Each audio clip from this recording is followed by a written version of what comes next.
Fala, rapaziada, começando mais um De Lutador para Lutador, porque aqui você sabe, o papo é diferente, é de lutador para lutador. Seguinte, antes de começar aqui nosso bate-papo e você saber quem é aqui o nosso convidado de hoje, eu vou pedir para você fazer aquilo de praxe. Faz o Triple C, curte, comenta e compartilha. Já que é de graça, já que eu não estou te cobrando nada por isso, faz o seguinte, se inscreve no canal, toca no sininho ali, ó, para você receber as notificações. Estamos já no trabalho aqui, nos bastidores, para trazer programas novos, porque o nosso objetivo é ser uma web TV, a sua web TV, uma web TV de quem curte as artes marciais, os esportes de combate. E é muito importante a sua participação. O fã é o que manda aqui. Então a sua vontade será feita. Vem com a gente nessa jornada na Fight Mode TV, seu novo modo de assistir lutas. Então aproveita lá, já dá aquela curtida, já se inscreve no canal e vem comigo. Ó, esse meu convidado de hoje nasceu em 17 de junho de 1996. Olha só, esse cara é uma fera. O cara nocauteia, amigo. Com ele não tem papo, é nocaute. É um estilo de lutador que nós, da Old School, chamamos de artista marcial. Ele não é lutador, ele é um artista marcial, porque o que ele faz é o estado sublime da arte. Quer saber quem é? Olha aí.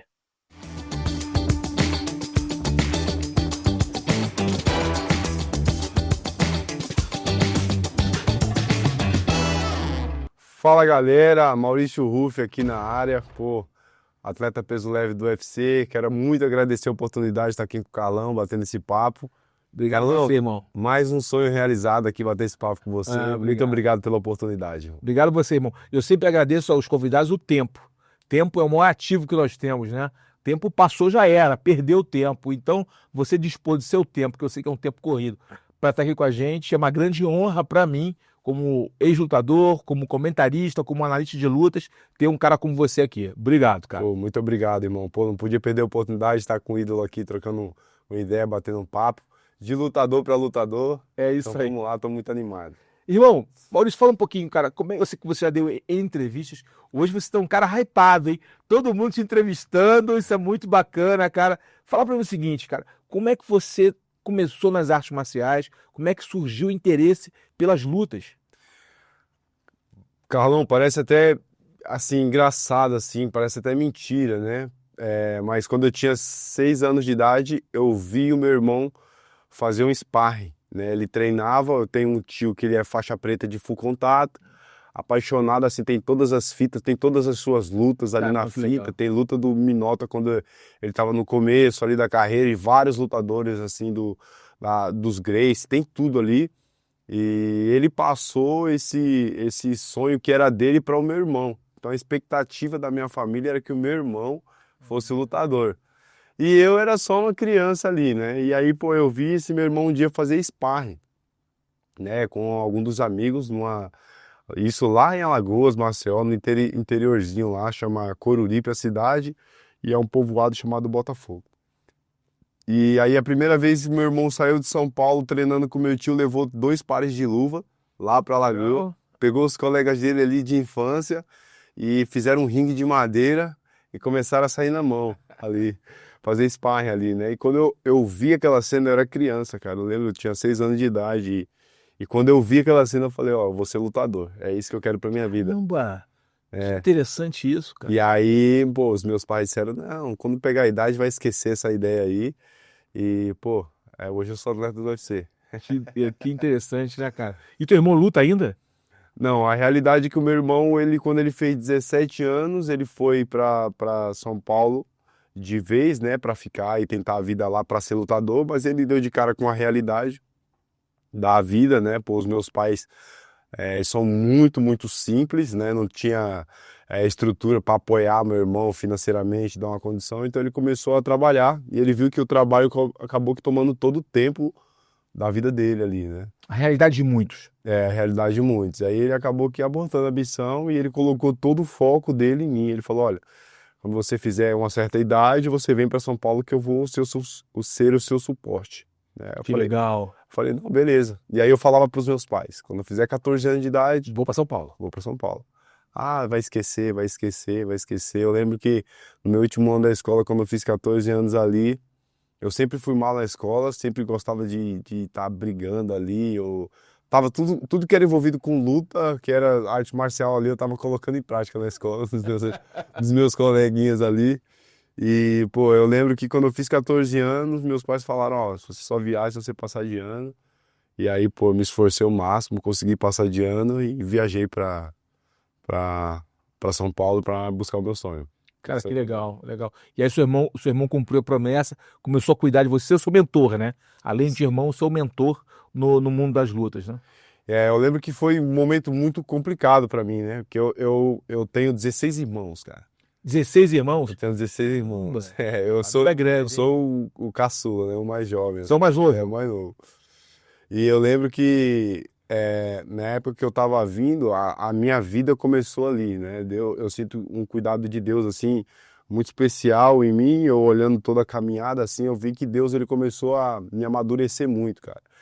E até um pouco antes de eu viajar, eu tive uma experiência de acidente com meu pai, que o meu pai, ele não morreu, mas na minha cabeça ele tinha morrido nas minhas mãos. Teve um acidente de moto, né? Tava 4 pessoas, ele e outro rapaz numa moto, e eu e outro rapaz na moto. E meu pai caiu tem uma curva X lá na minha cidade, eu fiz a curva primeiro, eu olhei para trás, meu pai não fazia curva. Ele derrapou e passou direto, né? Então tinha uns arames farpados ali. Hum. E aí, pô, meu pai não voltava, eu só tinha 8 anos de idade. E aí eu falei, volta, volta, que meu pai não deve ter caído e tal. O rapaz voltou. E aí eu vi só uma mão assim no mato, e não era do meu pai, era do cara que tava com ele. Então eu já saí procurando meu pai dentro do canavial ali e tal, achei meu pai. Isso assim, né, eu não sei se você conhece o interior assim, mas o interior lá na minha cidade principalmente é cana de um lado e cana do outro. Então, tipo assim, não tem estrutura pra você ver ninguém, você não consegue ver, não tem luz, né? Não, já viu canavial? Você não vê nada, mas de noite, sim. É uma estradinha no meio, e Exatamente. mato do lado, de barulho do grilo. Exatamente. É. E aí eu fui lá procurar meu pai, Carlão, e pô, eu achei meu pai tava tipo mole assim. Caramba. Aí eu comecei a mexer ele assim, chorando pra caramba.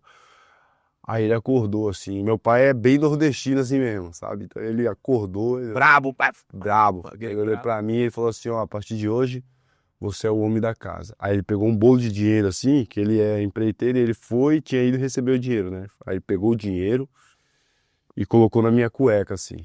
Ele falou assim, ó, não deixa ninguém ver esse dinheiro. A partir de hoje, você vai ser o homem da casa. Caramba. Aí, pum, desmaiou, entendeu? Na minha cabeça ele tinha morrido. Morreu. A cena de filme, pô, criança de 8 anos, Impactante, né?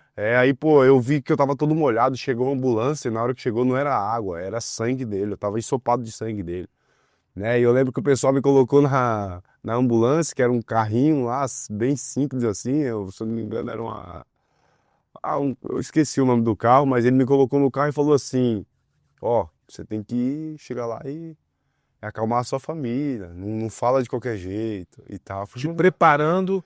mas imagina você Uma pedir criança de 8 anos. criança esperar acalmar a situação, eu tava... Forte impacto emocional, cara. Exato, naquele dia eu virei um homem assim, mano, eu já tava muito maduro. Então, nessa época que eu fui para Alagoas, eu não podia viajar, os meus pais não tinham condições, eu tive que viajar no ônibus clandestino.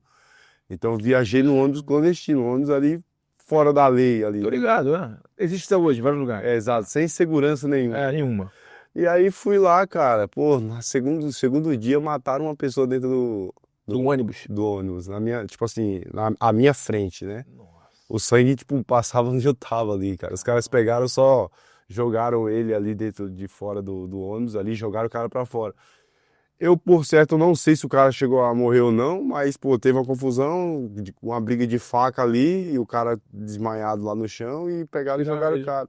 E pessoas que tinham problemas ali que eles não gostavam, era bebida, era drogas lá Expulsavam. dentro, eles expulsavam. Né? Então, tipo assim, isso me amadureceu muito, entendeu? Na marra. Na marra mesmo, assim, foi um susto, cara. E aí, pô, cheguei em São Paulo, era pra me chegar em 3 dias, meu irmão tava esperando. Pô, meu irmão ficou um dia esperando, eu não cheguei, ele foi pra casa. E, pô, Aí vocês chegam na rodoviária e não tem ninguém. tinha ninguém, 6 dias depois, né? Era uma viagem de 3, foi quase 6. Caramba. entendeu? Ah, porque era clandestino, os Clandestino. caras vinham ali na moita, não, Isso, tinha problema, quebrava o ônibus. não podia alarde nenhum para a polícia. Exato. E a viagem foi se prolongando e a sua tortura mental também, né? Também, eu não saía nem pra mijar, velho. Não saía nem pra usar o banheiro, cara. Então eu ficava ali, morrendo de medo, né? E beleza, pô, cheguei em São Paulo, peguei um cartão com as últimas moedas que eu tinha, comprei o cartão.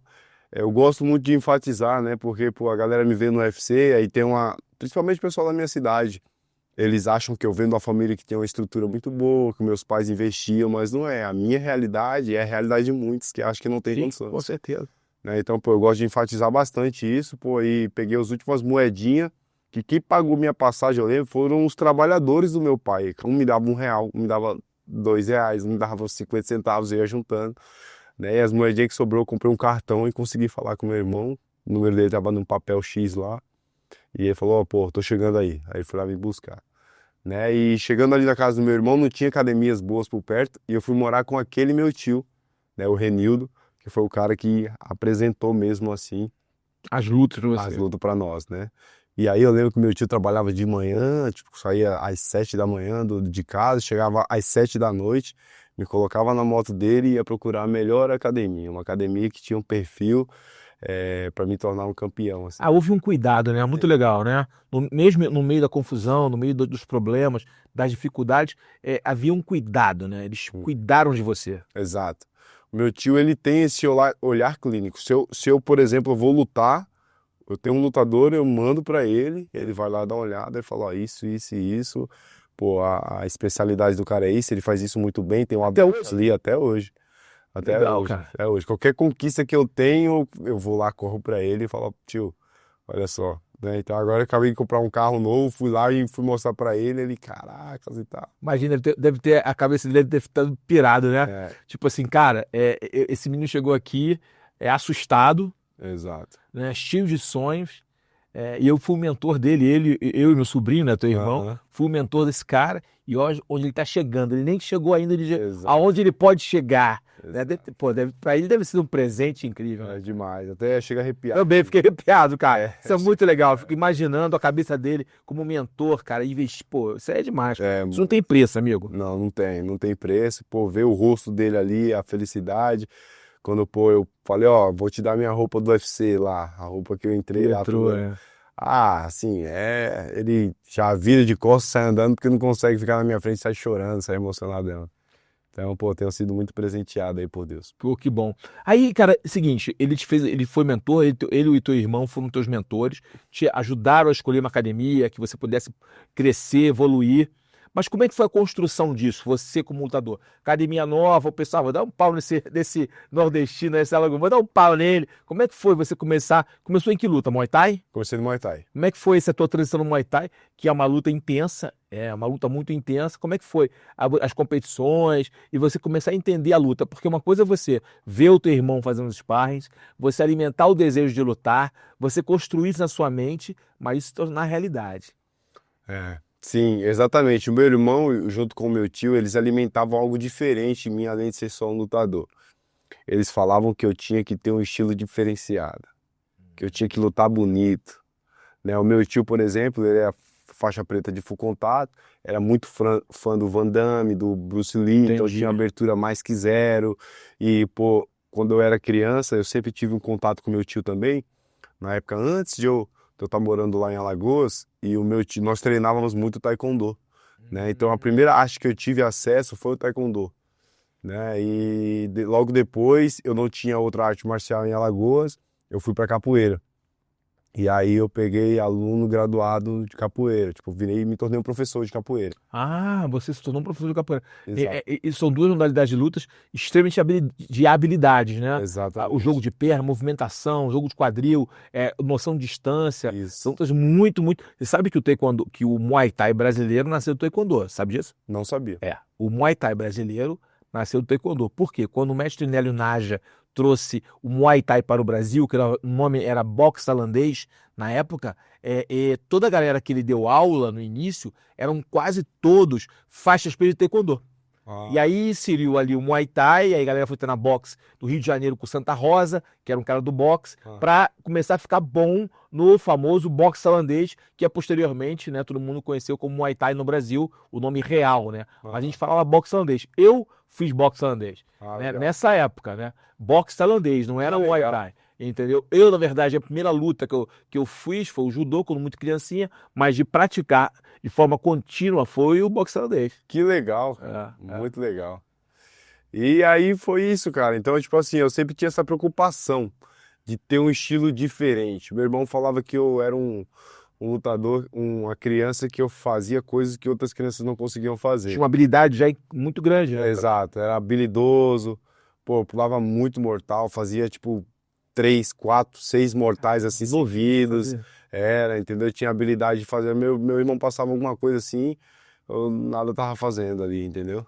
E, pô, aí eu comecei a morar com esse meu tio, né? E aí nós encontramos uma academia, a primeira academia que eu entrei de Muay Thai, nível profissional, onde o professor na época já tinha feito grandes lutas, é um cara muito respeitado e renomado, chama Marcos Rodrigues, Marcão Rodrigues. Ele fez muita luta de Muay Thai, ele teve vários lutadores que ele treinou, como Cosmo Alexandre. O Cosmo, um craque. Exato, foi o Marcão que, pô, treinou ele, foi professor dele. Foram vários lutadores, cara, me foge um, assim, Adailton Freitas. Adailton, não sei quem é. Foi campeão também, ganhou muitas lutas lá na Tailândia, e vários outros lutadores. E, pô, eu comecei a treinar ali, velho, com ele, né? Ele botava, eu lembro que a primeira vez que eu entrei na academia, ele falou, ó, vai lá pro pneu, vai ficar pulando pneu lá. Aí eu falava, não, beleza. Aí eu pulei lá um tempão, achei que ele tava esquecendo de mim, ele olhava por cima do óculos assim, ele, vai lá, coloca a luva aí, pode ser o material. Eu falei, eu não tenho material. Aí ele falou, então pega lá a luva lá dentro. Aí eu fui, peguei a luva, aí fui colocar, ele falou, cadê a bandagem? Eu falei, pô, não tenho bandagem. Ele falou, não, mas você coloca a bandagem, pega uma bandagem lá. Eu falei, não precisa não. Ele falou, eu não tô falando da bandagem por sua causa, eu tô falando por causa da minha luva. Então pega a bandagem lá e vai colocar. Né, a gente sempre fala sobre isso quando a gente tá junto. Né, então, pô, foi muito legal ali, a primeira vez treinei forte, só que era uma academia de Muay Thai e eu sabia que eu queria ser um atleta do UFC. Desde moleque eu falava. O teu objetivo já era ser um lutador do UFC, já tinha essa visão, né? Já tinha. Um pouco antes era o Pride, né? Mas depois o Vanderlei foi pra lá porque eu era muito fã do Vand, né? Nocauteador. E aí eu falei, não, tem que ser, o Vanderlei foi pro UFC, eu vou querer ser lutador do UFC. Entendi. Então, tipo, na época era o Pride, né? Depois, logo depois. Exato. E eu lembro que, pô, logo depois eu fiquei assim muito... fiquei preocupado com essa área do grappling, do jiu-jitsu, nós procuramos outra academia, e aí eu tive o acesso à academia chamada Round One, que era do Lucas Mineiro, da irmã do Lucas Mineiro. E o Lucas Mineiro tinha feito uns treinos lá e eu sabia que o Lucas estava no UFC. Eu falava, pronto, então esse aqui é o caminho. Esse é o meu caminho. Exato. Tô mais próximo do UFC aqui. Exato. Eu conheci um cara que eu amo demais, que chama Minoru. Esse Minoru foi um dos caras que ajudou muito o Lucas Mineiro a se tornar o lutador. Assim, ajudou muito no começo da carreira. Eu via várias fotos dele com o Mineiro, tipo, cara de moleque, assim. Com ele do lado. Ele levou o Mineiro na shootbox. Ele foi um cara que impulsionou o Mineiro, né? Que maneiro. E, pô, eu fiquei lá perto dele, cara. Colei nele. E ele começou a me jogar, ele dava aula de Muay Thai, eu ficava lá e tal, e ele começava a falar umas coisas e outras, aí eu aprendendo com ele, treinando. Eu comecei a me destacar muito ali. Eu sempre era destaque, assim, no meio dos alunos ali, né? E ele olhou pra mim e falou assim, cara, eu vi que você sabe bater bem, mas eu tenho uma proposta pra você. Eu preciso saber se você aguenta apanhar. Porque bater, eu vi que você sabe bater. Eu preciso ver se você aguenta apanhar. Então eu tenho uma proposta pra você. Eu vou trazer um cara aqui amanhã e você vai fazer sparring com ele. Se você aguentar fazer 3 rounds de sparring com ele, você for bem, eu vou te dar R$600 por mês. Caramba, que legal. Você vai sair do trabalho que você tem, que eu trabalhava tipo das 7 às 7 numa fábrica de roupa, de costura. Fazia barra de camisa. Eu banhava umas 700, 800 camisas por dia. Então saía da máquina ali só banhando a camisa. E eu ficava todo quebrado e, pô, saía de lá, já ia pro treino, era loucura. Então você vai sair do trabalho, você vai se dedicar só à luta. Eu vou botar você pra dar aula aqui, pra você Então, Fazer um dinheiro pra você trabalhar, mas já você ficar 100% focado na a luta. luta vai E estar. era o teu sonho. Era o meu sonho, tá envolvido com a luta. É lógico. E aí, cara, beleza, não, no outro dia eu tô aqui. Aí eu fui animadão. Cheguei lá, tinha um cara aquecendo, velho. O cara chutava, a academia tremia inteira. Era o teste, né? Falou, mano, quem é esse cara, velho? Quando eu olhei um cara grande, inclusive, ele é um lutador que tá bem aqui no Brasil. É um cara que tem um Sherdog tipo 16,4, 16,5. Entendi. Bom Shadow. É um bom Sherdog, um cara, pô, pesado, que luta hoje na 8,4. Na época ele tava com quase 100 quilos, talvez um pouquinho mais. E eu tinha 74 quilos, velho. Eu achei assim, eu em pânico. Quando eu vi o cara, meu Deus do céu, e O agora? que eu tô fazendo aqui? O que eu tô fazendo, velho? Isso aqui tem como eu fugir daqui, não? Pô, eu fui lá no vestiário, me troquei, o cara já tava lá no octógono, cara. O octógono veio pequenininho assim, eu falei, meu Deus, Não vai dar nem pra agarrar. me ajuda. Porque- Tem que sair na mão, velho. Tem que ser na mão. E, pô, eu sabia lá como é que o cara ia vir, velho. Aí eu falei, vixe, mano, vamos aí. Aí começou eu tenso, né? Mas eu sempre fui muito habilidoso, mano. Então, tipo assim, eu vi o cara jogando os golpes em câmera lenta. Entendi. Aí eu falei, vixe, mano, dá pra apertar aqui. Acho que dá, hein? E aí o cara jogou a mão, metiu a mão, o cara caiu duro, velho. Tipo, aquelas luvas 16 onças, velho. Dei a mão, o cara caiu duro. O encaixe foi perfeito. Foi, velho. Ele caiu, aí ele foi acordando, foi levantando, caiu de novo. Levantou, caiu pela terceira vez, os caras entraram no octógono. Seguraram ele, tiraram a luva dele e tal. Aí eu cheguei no cara, e aí? Aí ele falou assim, não, tá, 100%. O dinheiro já tá na conta, meu Tá na filho. conta, negão, pode deixar. Fica tranquilo que o dinheiro tá na conta. Exato. Aí, pô, poucos dias treinei ali, Carlão, e comecei me destacando, o Mineiro me conheceu, me chamou pra fazer uns treinos na Gigo. Jiu-jitsu só com guia, isso. lógico. Aí ele falou, cara, você precisa se internar no jiu-jitsu. E o meu tio ficava sempre me dando aquela direção. Olha, cara, eu acho que o melhor caminho agora, velho, você precisa entender como que o jiu-jiteiro pensa, qual que é a pressão dos caras, você precisa entender essa intensidade. Pô, você precisa mergulhar nisso. Você não precisa focar em ganhar faixa. Você precisa entender como que os caras... A dinâmica do jiu-jitsu. Exato. Aí eu falei, não, beleza. Eu me internei lá na Gigo, cara. Aí internei. Eu fiquei assim, eu fiquei tipo 8 meses treinando no horário de meio-dia, que é o horário dos Da profissionais. competição, da equipe de Exato. competição. Eu lembro que na época lá tava o Herbert no tatame, tinha vários caras que estavam assim, explodiu assim no O Gui jiu-jitsu. teve uma época que tinha uma equipe muito forte. Muito forte. Então eu era daquela época ali, né? Então o Mineiro tava treinando lá, então eu ia lá assim, ó, se quebrava lá nos treinos com os caras, ia todo dolorido pra casa. E, pô, eu começava, só tomava massa, Passou os dias, eu comecei a finalizar um faixa marrom, faixa roxa. Depois tava pegando os pretas, depois era finalizado, depois comecei a pegar os pretos. Depois, raramente eu era finalizado, era muito difícil. Depois eu fiquei num nível muito bom. E o Mineiro falou pra mim, olha, cara, chegou a hora de eu te levar pra shootbox. Vou te levar lá pra shootbox, com o time Já profissional. tá pronto pra lutar, treinar com os caras que já estão num nível de competição maior. Exato, eu tinha acabado de fazer 17 anos. Caramba, é muito novo. É, novinho. Aí eu, pô, fui lá, eu falei, é mesmo? Sério, nem dormi no outro dia, velho.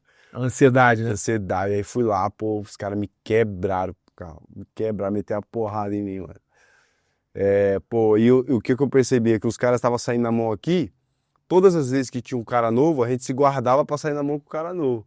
Então, tipo assim, eu não ia me matar contigo pra pegar o cara novo cansado. Só que o cara novo tá se quebrando com o outro ali. Daí eu saía e, pô, já ia fazer... É aquela velha, como é que fala? Cartão de visitas, né? Exatamente, é o teste de fogo. É o né? teste de fogo, ver se o cara merece entrar entre a gente. Exato. Na época, o comentário que eu ouvia muito era que, pô, você é o primeiro menor de idade aqui. Né? Então, tipo assim, vamos ver se você vai segurar o refrão. Né? E aí, pô, me quebrando com os caras lá, me quebrando, e foi um momento que eu endureci muito, né? Do nada, eu não conseguia acertar um soco em ninguém, meu tempo era o tempo de amador, e daí começou a melhorar, e do nada eu tava saindo na mão com os caras, fazendo sparring bem. E aí, pô, beleza, aí eu lembro que chegou um momento que eu tive um problema com a shootbox, né? Eu fui expulso da shootbox. Você foi expulso do shootbox? Fui expulso. Eu vou até falar assim pra galera, até pra eu colocar lá, o Rufo foi expulso da shootbox. Pô, não, porque eu tô meio susto. Eu não sabia disso, cara. Eu fui expulso de todas as shootbox. Eu não podia treinar em nenhum shootbox. Porque elas são ligadas, né? Exato. Né? E a shootbox tem muito isso, né? Pô, leva um assunto ali, aconteceu um problema com um atleta, já fala pra equipe de lá, de cá, Entendi. de cá. Então, Caramba. ninguém pode treinar. E pra mim, o que aconteceu? né, tinha um lutador lá no UFC, lá na Shootbox, que eu não vou falar o nome, mas tinha um lutador, e esse lutador ele criava algumas situações que não ficou claro naquele momento, mas depois que o tempo passou, vieram as. Se entendeu, né? Aí veio a clareza, assim, Entendeu. Clareou ali. criou, todo mundo entendeu o que aconteceu. Mas o que acontece? Na minha época, eu não tinha habilitação. E eu era muito tímido, eu não sabia me explicar nem dialogar. Eu era um cara do Nordeste, eu venho de um lugar que tem 1.400 habitantes. Jogado aqui na selva aqui Na de selva. São Paulo, gigante, milhões de pessoas, cada um de um lugar do mundo, do planeta, mora aqui. São Paulo é uma cidade cosmopolita, né? Exatamente. Mano, se eu visse um cara, por exemplo, um atleta do UFC, eu congelava, velho. Se o cara. Eu pedia. Meu sonho era ver o cara, mas se eu vi o cara, eu pedia, pelo amor de Deus, pra ele não olhar pra mim, entendeu? Entendi. Entendi perfeitamente. E aí, beleza. Aí chegou nessa época, o meu tio, ele me bancava ali com a lojinha de relógio que ele tem, né? E, pô, me ajudava da maneira que podia. E, pô, eu ia pro Diego Lima com a motinha que ele me deu, só que tinha umas blitz aqui naquela época que era muito intenso. Hoje também tem, mas naquela época era E muito. aquela região também tem muito ali. Muito. Muito, No Morumbi, ali no caminho, na Marginal, eu lembro que, pô, eu tava indo, pô, eu gastava, tipo, 40 minutos pra chegar lá na Giovanni Gronchi, né, na Shootbox. E aí, quando eu tava indo, os policiais me paravam, cara, e eles pediam habilitação. Eu falei, cara, eu não tenho habilitação, mas a moto tá tudo em ordem, eu não sou um cara errado, pô, só tô aqui riscando o meu sonho, eu sou atleta. Mas ele falava assim, cara, não quero saber, velho. Tá com habilitação? Não, então moto em cima do guincho. E aí, pô, eu tinha que me virar, né, pra chegar até onde meus passos, atravessando na Marginal, com capacete na mão, com mochila de luta, com caneleira e tal, e os caras não perdoavam. E isso aconteceu umas 3 vezes eu indo pra shootbox. E naquela época eu não consegui mais ir mais, né? E aí eu lembro que a maior felicidade da minha vida foi quando eles me colocaram num grupo da shootbox dos atletas, mano. Eu lembro que eu entrava pra ver a foto do Thomas. Eu lembro que eu entrava pra ver a foto do Lucas Mineiro, do William Sealy, dos vários, Felipe Efraim, vários lutadores que eu admirava. Eu tava, caramba, o Felipe Sertanejo, mano, eu tô aqui, se eu quiser mandar um oi pra ele, eu mando, entendeu? Tô bem próximo deles aqui. Cara, eu ficava alucinado, assim. Aí, pô, eu cheguei pro Lima e falei, Lima, meu tio me apertou, cara, e falou que não dá mais pra mim vir assim, eu preciso tirar a habilitação. Então eu preciso de um tempo Porque é até perigoso pra você. Perigoso. Usando sua habilitação direta, é perigoso. Exato. E aí, pô, eu tinha muita falta de comunicação também. Tipo, eu falava. Você não sabia se expressar. Era. A forma de você se expressar era lutando. Exato, exatamente. O Lima, na época, me ofereceu um apartamento lá no lugar e tal, isso e aquilo. Só que eu tinha uma pessoa comigo que falava, não, não faz isso. Eu ficava lá, não posso magoar essa pessoa, mas não posso magoar essa pessoa. Então, pô, o que eu faço? Falei, mano, vou levando uns dias aqui, entendeu? Entendi. E aí, cara, eu lembro que quando prendeu pela última vez, meu tio apertou, eu fui falar com o Lima. Falei, olha, ele precisa. Ele falou, não, tá bom. Só que quando eu fui pra casa, ele me excluiu do grupo da shootbox. Aí meu mundo acabou, assim, entendeu? E aí eu mandei uma mensagem pra um rapaz que ficava falando pra mim assim, eu dava aula na academia dele, e ele ficava falando assim pra mim, cara, falava, cara, é uma panelinha lá dentro, fala aí. Esse cara falando, né? É uma panelinha, é isso e aquilo, né? Pô, você acha que os caras não tratam você com indiferença e tal e tal? E o meu tio me ensinou a me calar. Quando alguém fala uma coisa assim, ruim assim, se cala. E eu ficava calado, eu falei, não sei e tal. Eu ficava morrendo de medo de dar um passo errado ali. Entendi. Né? E eu sempre ali na direção do meu tio. Meu tio é um cara muito sábio, velho. Então eu ficava me esquivando. Só que quando ele excluiu eu do grupo, eu fiquei com tanta raiva. Ficou triste, magoado. Eu peguei o telefone e falei, mano, é bem que você falou mesmo, o Lima é um lixo, eu falei, o Lima é um lixo mesmo, e tal. Aí ele falou assim, como assim, mano? O que aconteceu? Eu falei, os caras me excluíram do grupo e tal. E aí eu peguei e falei com ele assim, eu falei, aí pô, ficou aquele clima ali, né, fiquei malzão pra caramba. Aí logo depois o Lima me liga, falando que o cara mandou uma mensagem pra ele. Olha o que ele falou com você. O cara falou, Nossa. pô, confiei em você e tal e tal. Aí eu falei, não, mestre, eu não te chamei de lixo porque você é um lixo. Eu só falei que eu tô com raiva, eu tava com raiva naquele momento. Foi a forma de expressar. Foi a forma de expressar a raiva que eu tava ali e tal. Aí ele, pô, mas, mano, ó, a partir de hoje eu não terei nenhuma shootbox mais. Nossa, E aí, pô, eu tentei me explicar e ele entendeu. É que, na verdade, existia também um assunto de outro cara lá que tava pressionando e tal. E aí o que aconteceu? Logo depois, eu conheci a Deus, né? Eu tive uma situação transformadora na minha vida, que a gente chega nisso depois. Mas só para finalizar o assunto da shootbox, do Diego Lima, eu tive a oportunidade depois de ele me contar que teve várias outras situações com outros atletas lá dentro da equipe que esse cara trouxe uma situação ruim.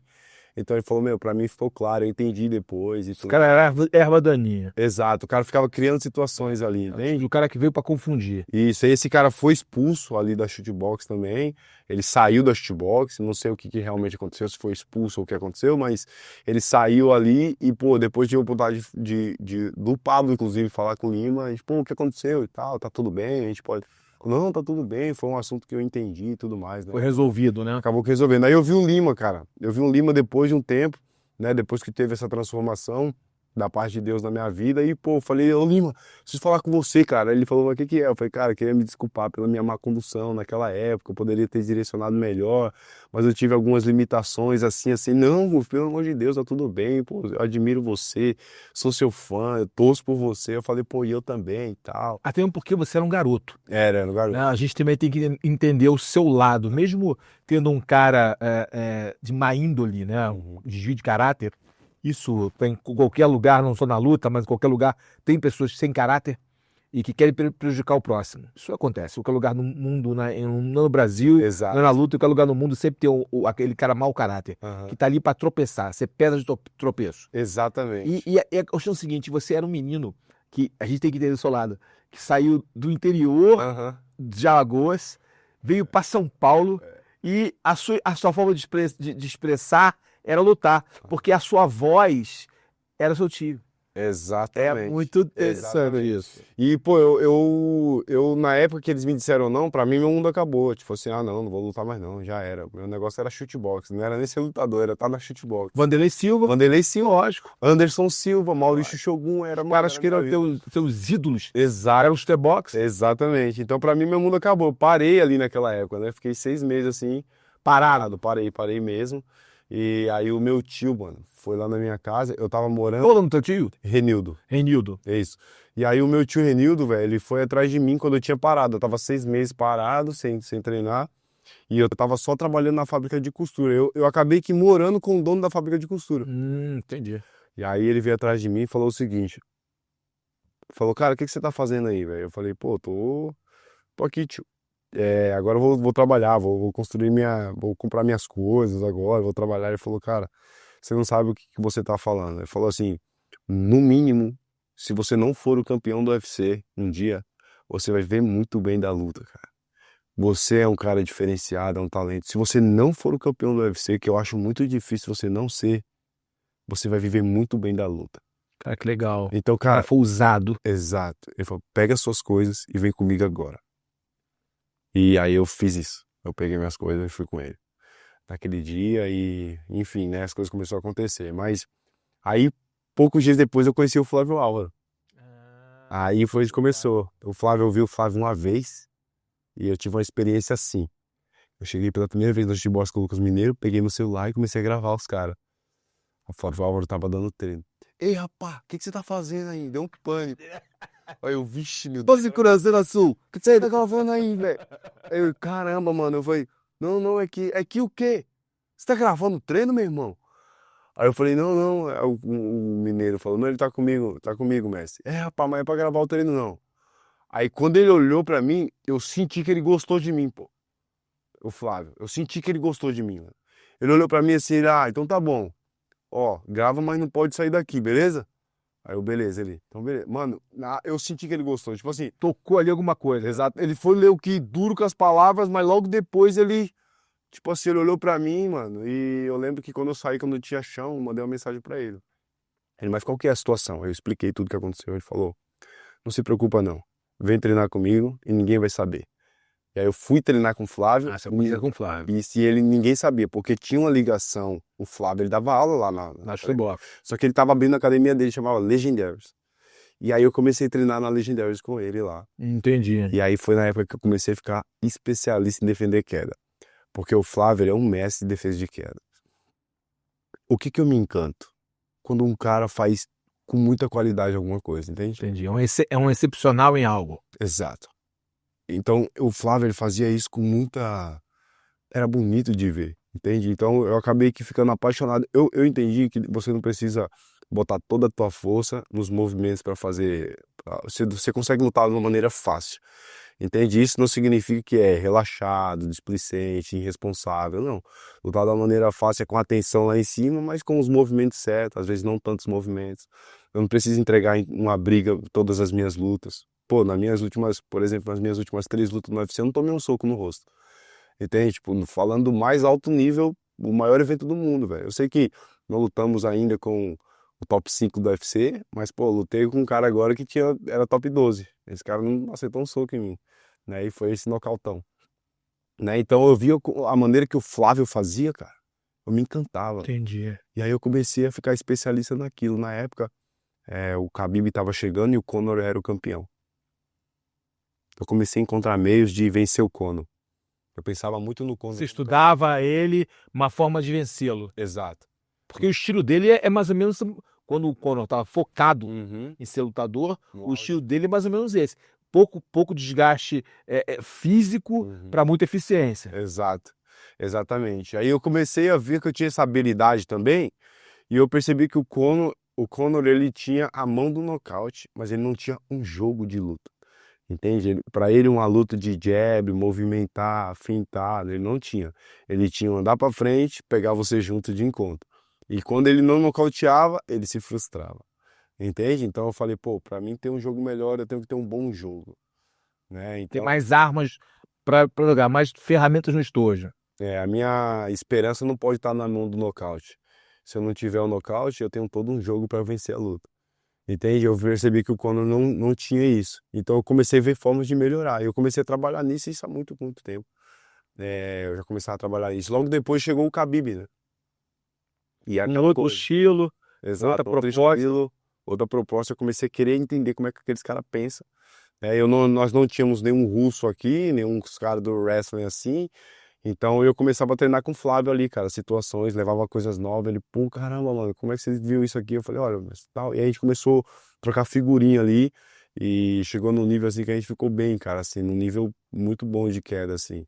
Eu analisando eles, os russos, eu percebo que eles têm 2 bons rounds. Se você for parar pra ver, todos eles têm 2 bons rounds.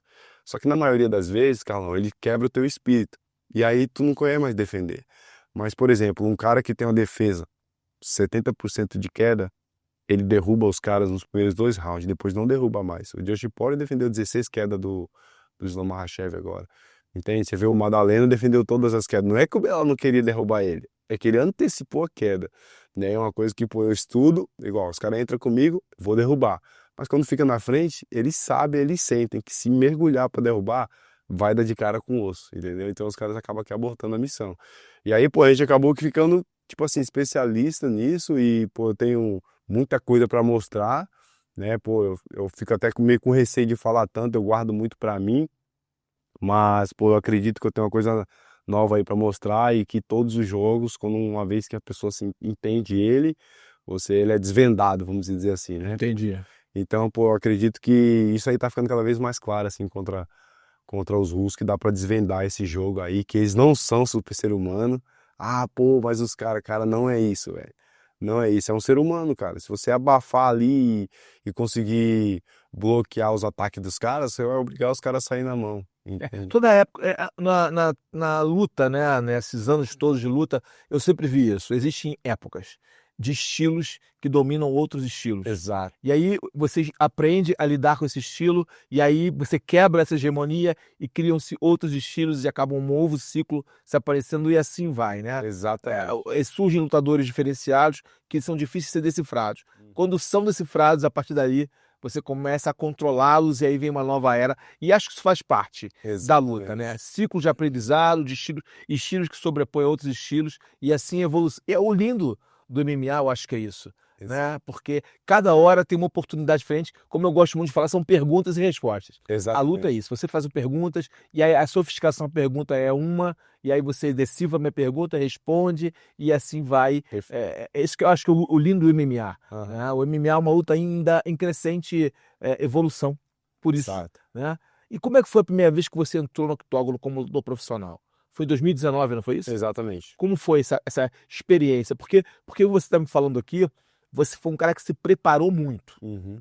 Que muitos lutadores, é uma história, a sua história é um pouco diferente de muitos lutadores, que faziam uma modalidade de luta, treinavam, queriam ser lutador de MMA, aí começaram a treinar outras modalidades, foram lá e lutou. Não, a sua história desde o início, se nós buscarmos aí as suas palavras, desde o início, você veio moldando a sua mente para um dia estar no octógono. E teve mentores no decorrer do caminho, que Exato. foram te preparando para você estar onde você está. Então você foi construindo um lutador, primeiro na cabeça, depois dentro do treinamento, para estar no octógono. Como foi a primeira caminhada ali no alquim ali, primeira vez? Como é que foi isso, cara? A sensação, agora eu vou começar a colocar aquilo que está dentro de mim para fora.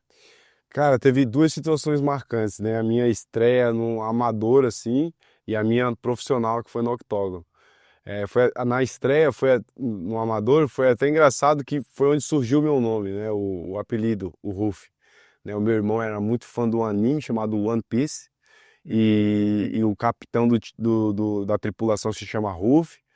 E, pô, meu irmão era muito fã, e ficava falando pra mim, eu curtia, assistia e tal, mas eu não era vidrado, né? Entendi. E aí eu tinha 16 anos, e foi muito rápido as coisas que me aconteceu. Carlão, eu fiz 4 lutas amadoras de Muay Thai, só de Muay Thai, e estreiei no MMA profissional. Entendi. E aí, pô, esse cara era um cara que, pô, o público não gostava do cara. O cara é meio folgado. Já entrou dando mortal, falando que ia quebrar qualquer um e tal. E eu, pô, lá, dormindo, que eu deito e fecho o olho. Você dorme? Eu durmo. Sabe o que é assim? Ah. O Igor Vovchanchis, já ouviu falar nesse cara? Não. Então, o Igor Vovchanchis foi um lutador russo que teve uma era dele dentro do Pride que ele nocauteava todo mundo. Pois A mão dele, meu irmão, era muito pesada. É o Igor. E o Igor, cara, uma vez eu dividi vestiário com ele dormia. O Fedor dormia também. Pode crer. Eu boto o lençol lá, inclusive no Rio, quando eu fiz 2 lutas na mesma noite, eu tava dormindo. O Pablo me acordou pra. Falou, tá na hora, vamos lá.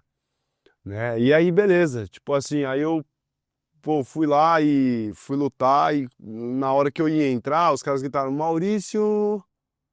Aí eu entrei na passarela. Aí falou, Ruff, aí eu voltei. Não sou eu. Aí os caras, ih, arregou, mano. O pessoal zoava, vaiar, porque o cara já chegou me dando um pânico, dando mortal e tal.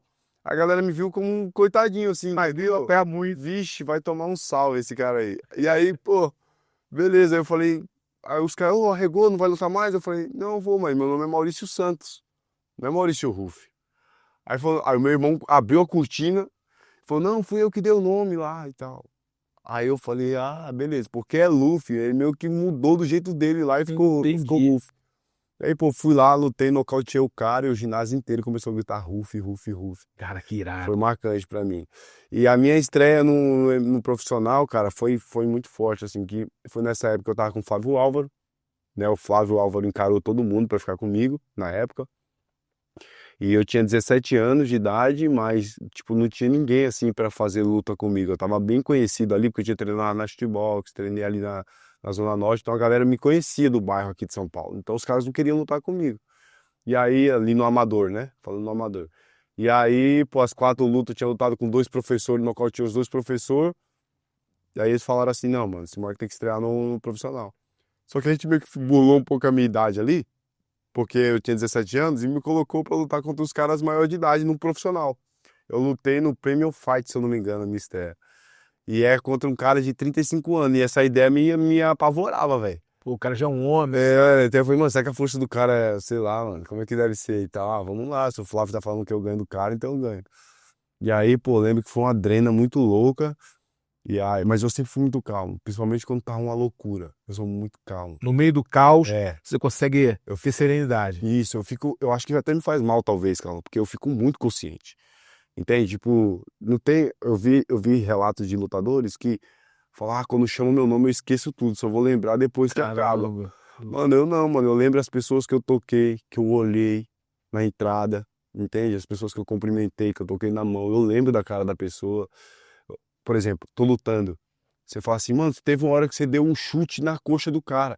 Eu falei, coloca aí 1 minuto e meio. Aí você bota 1 minuto e meio, foi o momento que eu dei o chute na coxa do cara. Entendeu? No vídeo assim. Então, Tem muita consciência é, do que você tá fazendo. exatamente. Então, quando eu tava indo lá, eu tava sentindo uma adrena muito grande, porque eu fiquei muito consciente na minha estreia, né? E, pô, fui lutar com o cara, eu lembro que começou, a gente tinha um plano de deixar o cara jogar e pegar. Pô, a primeira mão que eu coloquei, assim, eu acho que foi 25 segundos de luta. Eu nocauteei o cara. Né? Então, pô, eu fui lá com o Flávio e tal, honrar o Flávio, me senti um campeão e tal. O Flávio, as fichas que ele colocou em mim, então foi muito legal ali. Então, aí, depois disso, Carlão, eu fiz mais 4 lutas, uma atrás da outra, assim. Nocauteei todas, nenhuma passou do segundo minuto no primeiro round. Eu Aí nocauteei. você fez uma sequência de 5-0. Exato. E aí tava ganhando todo mundo, nocauteando, aterrorizando. Aí você vem uma luta E pum, e perdi. perde. É, E aí que eu vou te perguntar, cara, porque é o seguinte, a derrota é ruim pra caramba. é. Esse papo dizer que derrota, não, não. Primeiro, quando você tá competindo em alto nível, você quer vencer. O que importa na competição é a vitória.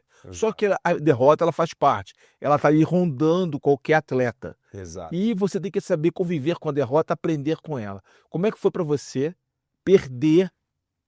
Foi nocauteado, não foi? Foi. A sua primeira luta, já que você era o nocauteador. Aham.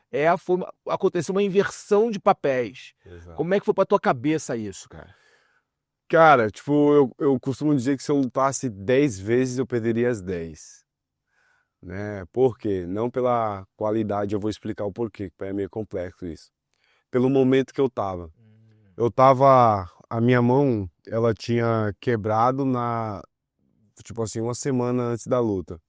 E a minha clavícula eu tive uma lesão de segundo grau. Caramba, na queda que você tomou? Na queda que eu tomei, faltava uma semana pra luta, tirando peso. E eu era, tipo assim, era muito irresponsável. Eu costumava descer de 84 quilos, faltando uma semana pra luta. Caramba! Era. Corte agressivo. Eu já tive uma cena, uma vez que eu fiz, que foi na minha estreia, eu tava com o Flávio, foi essa luta que eu nocauteei em 25 segundos. O Flávio me ligou na quinta, eu tinha que bater o peso na sexta. Eu tava com 86 quilos na Como é que época. você fez isso? Cara, eu tirei menos de 48 horas, 16 quilos. Foi loucura, eu quase morri, assim. Sem dúvida, foi Foi. muito agressivo pro seu organismo, né? Exato, essa foi a estreia, né? Mas aí, voltando, nessa luta, a minha esposa falou, vai ver a sua mão, porque a minha mão tava uma bola. Eu falei, não, eu tô acostumado a lidar com a mão. Eu não vou precisar bater, eu vou dar um golpe nesse cara e esse cara vai cair nocauteado. Eu falava, né? Então era um momento que o meu ego tava muito lá em cima. Eu tinha vindo de 5 nocautes consecutivos com a mão quebrada. Eu nunca tive condição ou cuidado também de cuidar da minha mão.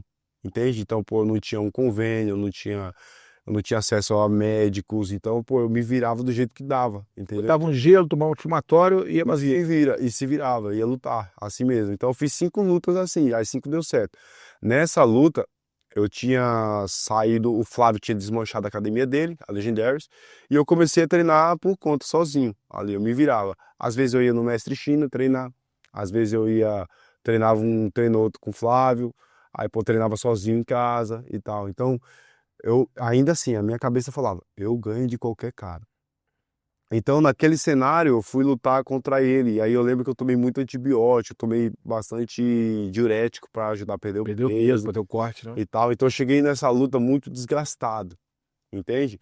E aí eu fui lutar. Então, eu tenho certeza que, não tirando o mérito do meu adversário, mas, pô, eu tenho certeza que se eu lutasse 10 vezes, eu perderia as 10 naquela condição. Porque era um cara que, ao contrário de mim, entregava, era responsável, treinava bonitinho, pagava a conta, entende? Enquanto eu, do outro lado, tava, tipo, fazendo de qualquer maneira, né? E aí, pô, fui lutar e perdi a luta, né? Chegou um momento na luta que eu me perguntei, mano, eu dei a mão no cara, pum, ele caiu. Quando ele caiu, quando eu perdi, ninguém entendeu. Tipo assim, como, mano, esse cara perdeu a luta? Eu dei a mão, o cara caiu e já tinha abriu o cara e tal. Só que quando eu dei a mão, o cara caiu, eu ouvi um barulho, mano, na minha mão. E eu fiz assim com a mão. Só que quando eu fiz assim com a mão, a minha mão não ficava aqui. Ela ficava ou aqui ou pra lá. Eu perdi o controle da minha mão. E aí, mano, teve o primeiro soco que eu fui tentar dar, bateu o meu punho, velho, no cara assim, ó. Bati com o punho. E aquilo me apavorou. E aí eu começo a disfarçar. O cara me agarra, eu olho pro telão e tal. Eu falei, mano, o que que eu tô fazendo aqui, velho? Clavícula doendo, mão doendo. E aí, pô, do nada eu fui, tomei uma mão e aí acabou a luta. E aí, pô, aquilo foi a melhor coisa que me aconteceu, cara. Porque aquela vitória, aquela derrota me trouxe muitas vitórias, né? Eu já tinha perdido outras lutas, né? Tipo, a gente acaba aqui perdendo muito, né? Eu acho que o número ali acaba aqui não dizendo muita coisa, na minha cabeça. Hoje, quem vê um número da derrota nunca vai querer saber da história, vai querer saber que você teve uma derrota ali, já era. Mas, né, tem toda uma história ali, né, por trás. Né? Então, tipo assim, depois dessa luta, eu fui lá, conheci a Fight Nerd, entendeu? Tipo, conheci o Caio, né? Depois fui lá na Fight Nerd, comecei a me dedicar mais, procurei os caras e, pô, comecei a me dedicar, a me preocupar mais aí em ser um atleta profissional. Aí, pô, me veio um choque de realidade quando eu cheguei na Fight Nerd, porque eu vi o quanto que o atleta, ele deve se dedicar, entende? Não só como treinador, só chegar lá e treinar, né? Com o treino, mas a preocupação com a alimentação, com o sono, pois me apresentaram bons médicos, cuidaram da minha mão. Eu fiquei um ano para voltar a bater, né, com essa minha mão, né? Eu tirei o osso do quadril para colocar aqui, porque na hora que a gente foi ver, esse osso ele tinha virado areia. Porque você era recorrente, batia no treino, na luta, Exato. e foi... Exatamente. Aí, pô, fiquei esse tempo aí para recuperar mas Como é que assim, foi ficar esse bom. tempo você com você mesmo? Já era convertido nessa época? Cara, foi nesse momento que fui transformado por Deus. Não, não nesse momento, mas um pouco à frente, assim. Eu vi mesmo, assim, que foi um processo de Deus. Porque o que eu mais entendi, Carlão, é que o que Deus, ele tem mais preocupação com a sua vida é te salvar. Eu acho que a nossa salvação é a prioridade de Deus, entende? Todas as outras coisas são bonificações, mas o que Deus ele quer realmente de nós é nos salvar. Foi isso que eu percebi, né? Então, pô, eu fiquei 3 anos de cama praticamente. Por quê? Eu fiquei um ano para recuperar da mão, recuperei. Quando eu voltei a treinar, me preparei, porque eu ia lutar, estourei meu joelho. E aí, mesa de cirurgia. Aí eu fiquei mais 7 meses para voltar a treinar, a bater de novo. Aí comecei a chutar, tal, tá bem, marcou luta, treinei, ia lutar, estourei o outro joelho.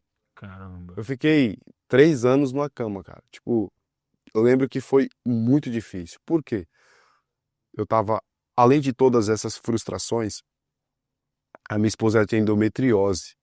Ela tinha endometriose, né? E era um nível muito alto, muito sério, assim, né? Já tinha tomado conta de praticamente todo o útero.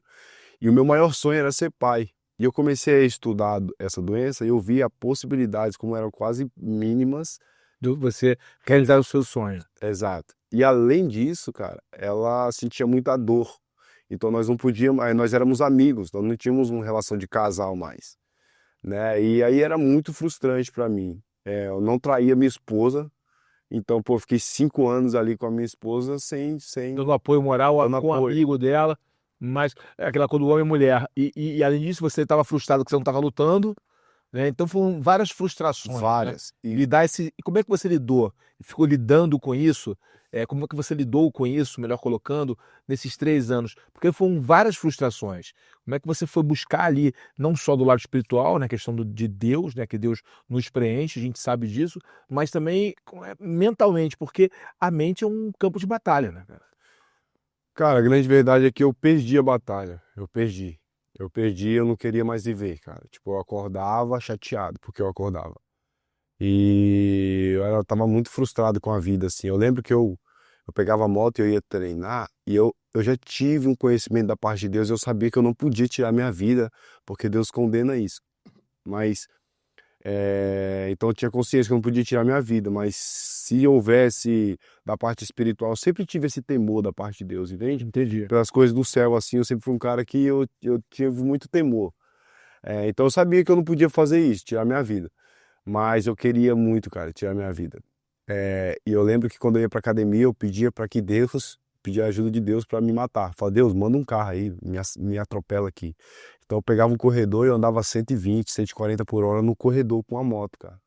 Tipo, loucura. A moto não andava, eu ficava, tipo, tentando empurrar a moto assim pra ela ir andar. Aquele corredor de São Paulo, qualquer pessoa que entrasse ali era Deus Ruff. Entendeu? Ia voar ali, ia se esmagar. Então, tipo assim, chegou nesse nível, cara, né? E chegou um momento que eu falei pra Neidinha, minha esposa, eu falei, olha, não dá mais não, cara. Não dá mais, eu não consigo mais. Aí ela falou pra mim assim, o que que você quer fazer? Eu falei, vou pra um hotel, vou ficar pegar uns dias pra mim. E eu lembro também que até o financeiro, cara, tipo assim, minha esposa, ela bancava tudo lá em casa, não sabia o que fazer, cara. Era muito difícil, porque Mexia com o brio do homem, né? eu Do queria, provedor. eu queria ser o provedor, cara, eu queria muito, cara. E, pô, não tinha nada, nada dava certo, sabe? Então, eu não queria ouvir ninguém, eu não queria ouvir conselho de ninguém. Na minha cabeça, ninguém passava pelo que eu estava passando, então você não sabe falar sobre esse assunto. Você não sabe o que eu tô passando.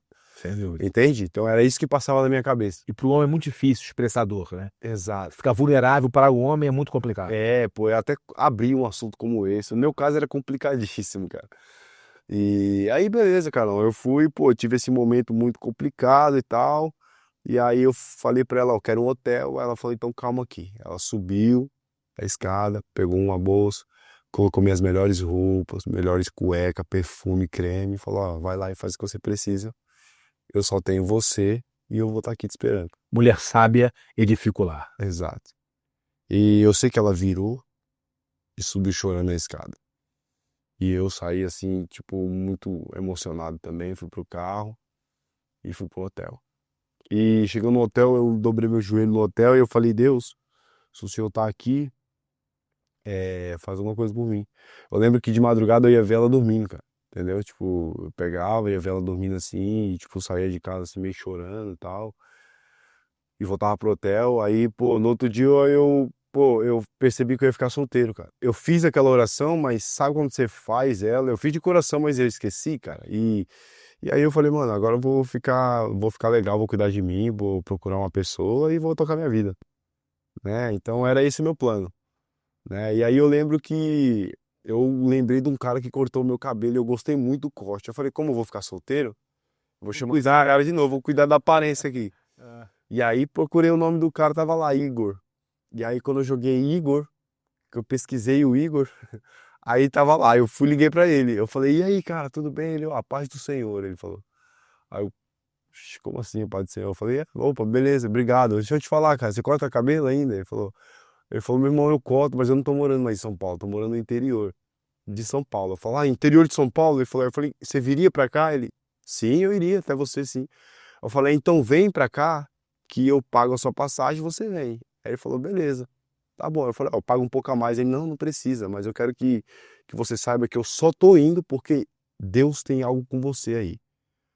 Aí eu ouvi, Ficou na tua cabeça. cara, não, velho. Eu ouvi e eu ignorei, Carlão. Falei assim, Entendi. eu não quero ver ninguém, cara. Falei, tá bom, beleza, obrigado. Só vem cortar meu cabelo aí, por favor. E aí, no outro dia, esse cara foi. Ele não conseguiu ir no hotel, o hotel não permitia que ele subisse pra cortar cabelo. Então eu fui pra casa, onde a minha esposa estava, a Neide. Cheguei lá, abri a porta, já tinha separado uma cadeira assim pro cara cortar meu cabelo, o cara tava chegando, abri a porta pro cara, falei, ó, entra aí. Ele falou, ó, quando ele pisou assim, ó, eu lembro que ele pisou com o pé direito assim, ó.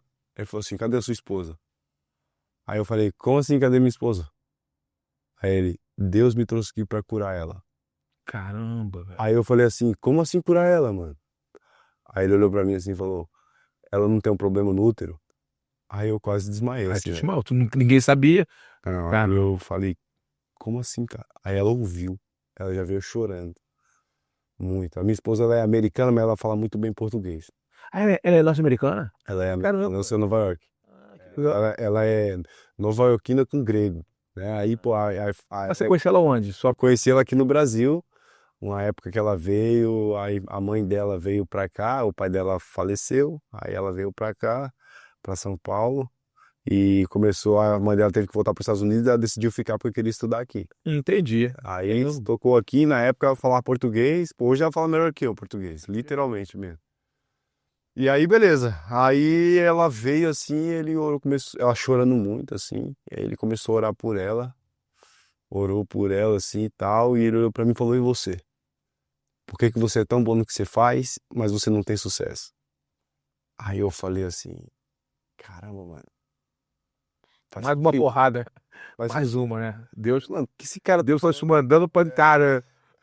Eu falei, velho, faz sentido o que esse cara tá falando, velho. Faz sentido. Aí eu falei, faz sentido. Aí ele falou, ó, se você der ouvido à voz e à direção de Deus, você vai ver o que Deus vai fazer na sua vida. E Deus tá falando pra mim, e eu preciso te contar, que falta uma peça na sua vida. E essa peça é um filho. É um menino, branquinho, gordinho, loirinho. Se você der ouvido à voz de Deus, você vai ver o que Deus vai fazer. Quando ele falou aquilo, eu fiquei chateado pra caramba. Porque o meu sonho era ser pai. Entendi. Você, pô, é impossível, né? Porque os olhos humanos. Vai que o cara tá falando alguma coisa ali da emoção dele, velho. Sei lá. Na minha cabeça passava isso. E, enfim, ele orou pela minha vida. Eu decidi sair do hotel, voltei pra casa, dar uma chance pra nós. Meio que deu uma renovada em nós aquilo ali, né? E, pô, depois, 10 dias depois que esse cara foi embora, minha esposa tava grávida. E aí, cara, a gente Horrível. corremos pro hospital, não existia mais endometriose. Milagre. E aí eu peguei o meu carro e saí chorando, cara. Muito. Falei, Deus, se é o Senhor que tá aqui mesmo, me coloca no UFC esse ano. Vai ter que ser esse ano, porque eu tô 3 anos sem lutar. E pra me colocar no UFC esse ano, a gente precisa vir numa grande sequência. E tantos lutadores que vêm com a grande sequência ainda assim não entram. Então se o Senhor me colocar esse ano, eu vou saber que foi a sua mão que me colocou lá dentro do UFC.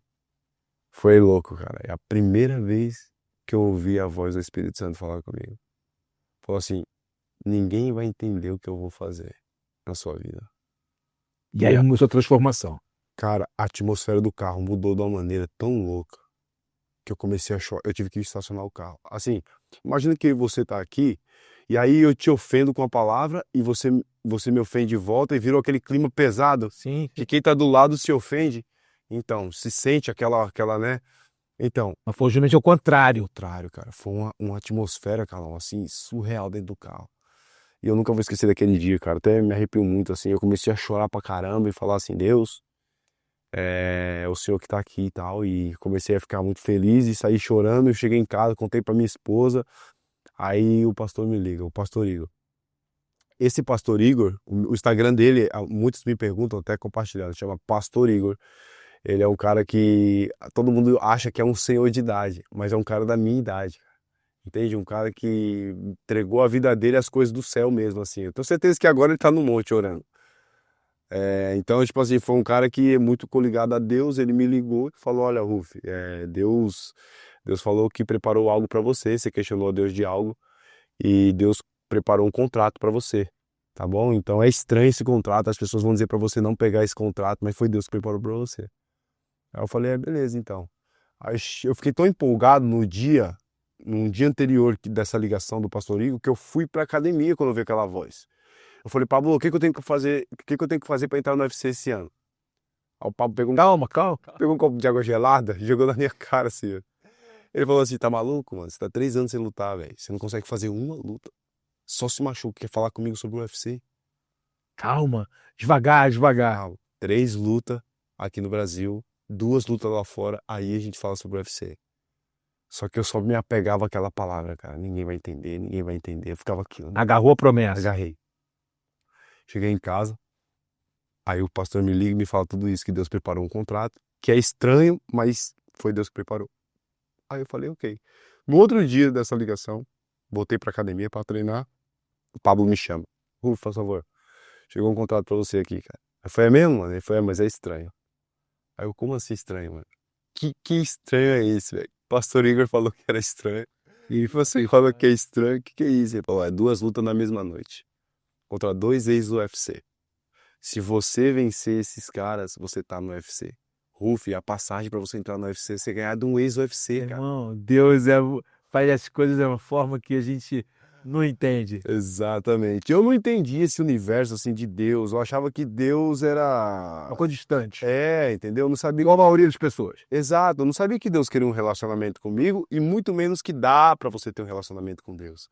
entende? Então, tipo assim, pô, aí eu fui lá, né, pra resumir assim, fui lá, fiz as duas lutas na mesma noite, nocauteei os caras, nocauteei o sparring principal do Conor, que não era atleta do UFC, mas era uma chave, né, era 4 lutas, Ronis Torres, Diego Nunes, Lasca Cornélio e Maurício Ruf, né, então eu peguei o Lasca Cornélio, Ronis Torres versus Diego Nunes, aí o Ronis ganhou, fomos nós dois pra final, e, pô, a minha primeira luta contra o Lasca Cornélio, eu quebrei meu ombro direito. A mão machucada. Mas quebrei em outro lugar. O lugar aqui onde fiz a cirurgia não quebra nunca mais.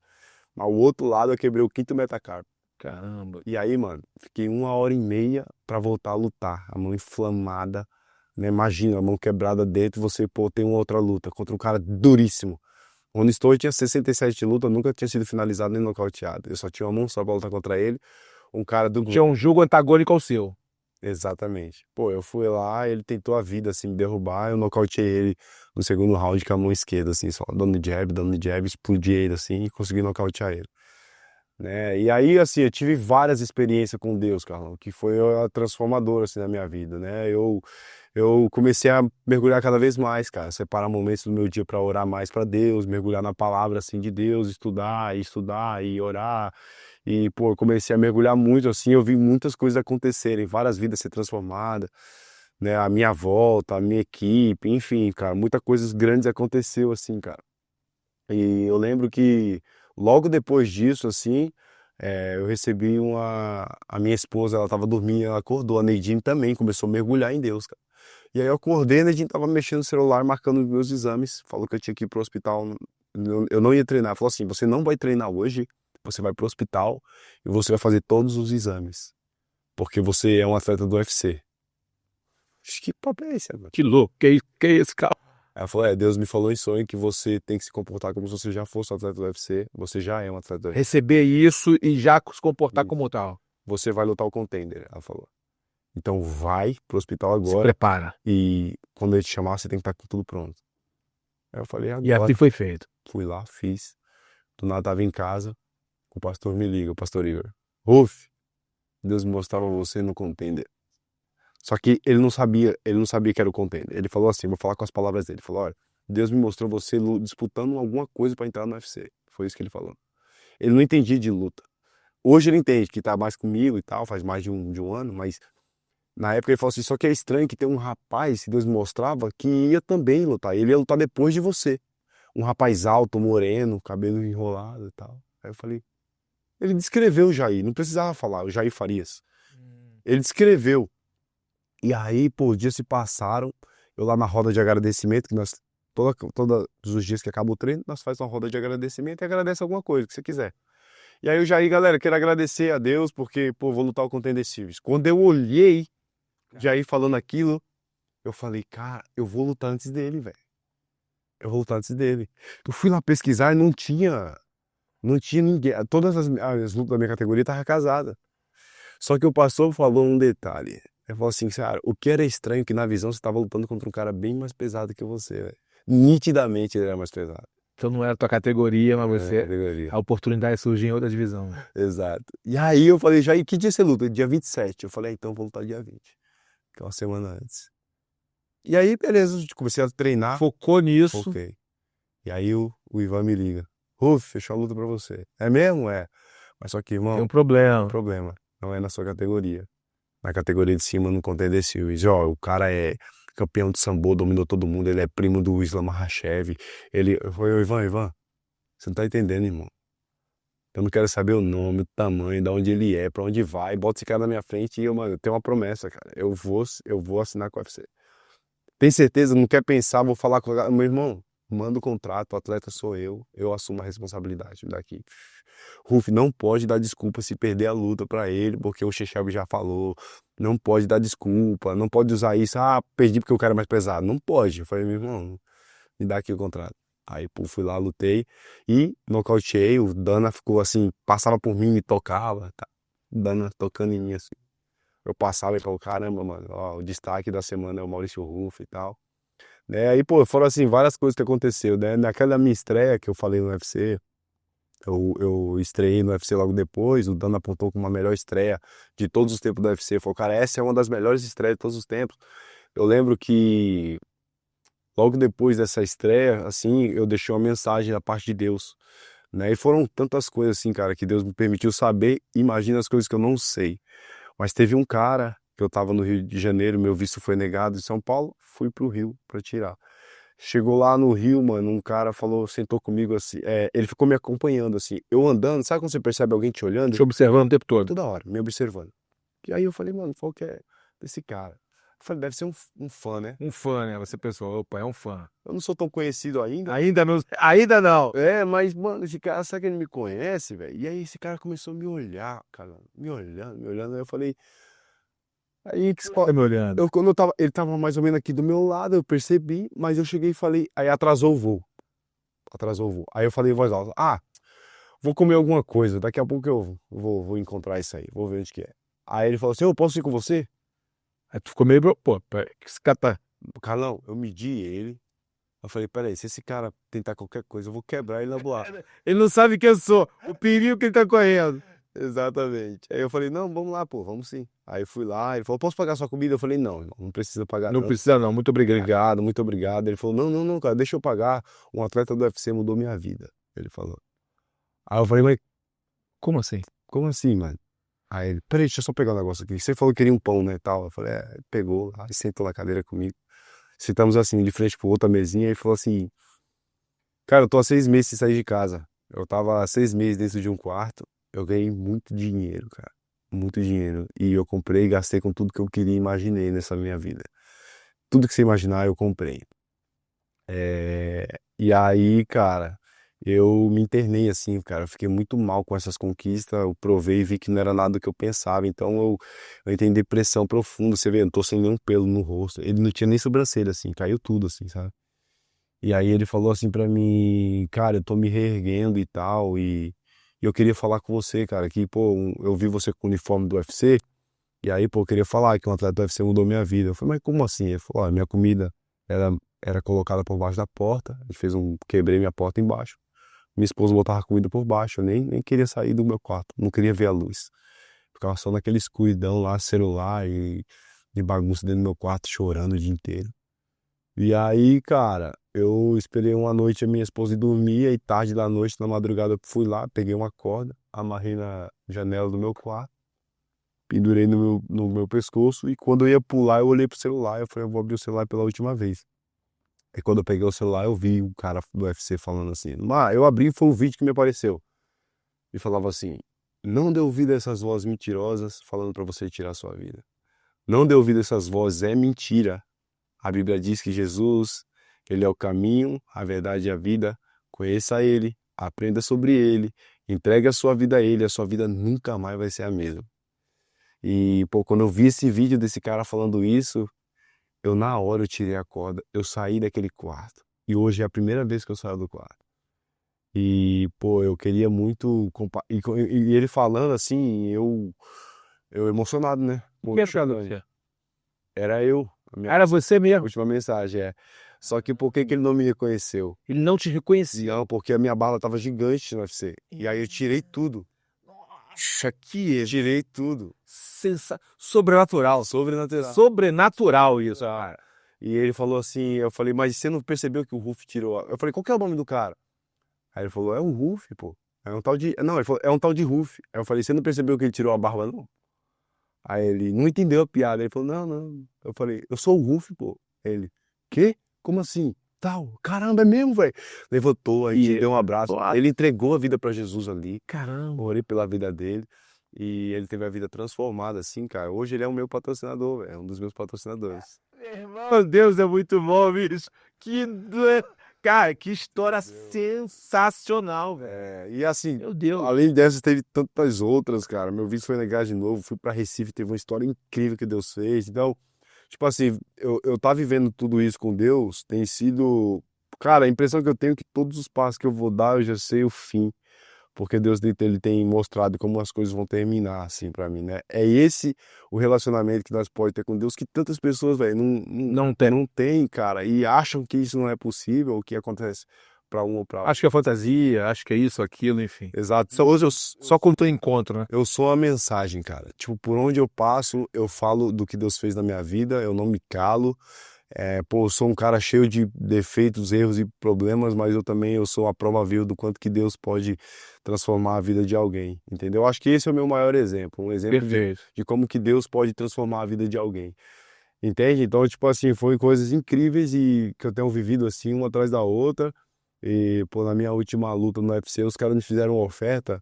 Eu não quero abrir muito, assim, para não enfatizar, né? Porque eu até te falo depois aqui, mas ofertas assim absurdas para que eu não fale, entende?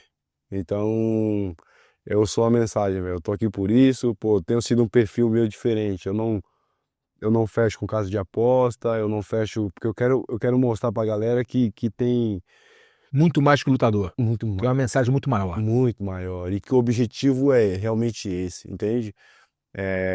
Que as pessoas possam se encontrar assim como eu encontrei hoje. Não adianta tentar oferecer o dinheiro ou oportunidades assim, porque eu encontrei algo que me completa, que é muito maior que o UFC, Qualquer que coisa. reconhecimento, que qualquer outra coisa, cara. Pô, não dá nem pra explicar, velho. Mas, pô, eu agradeço aí pela oportunidade de compartilhar essa história com a galera que tá Não, isso é muito importante. acompanhando. E a mensagem tem que ser falada, a palavra tem que ser falada.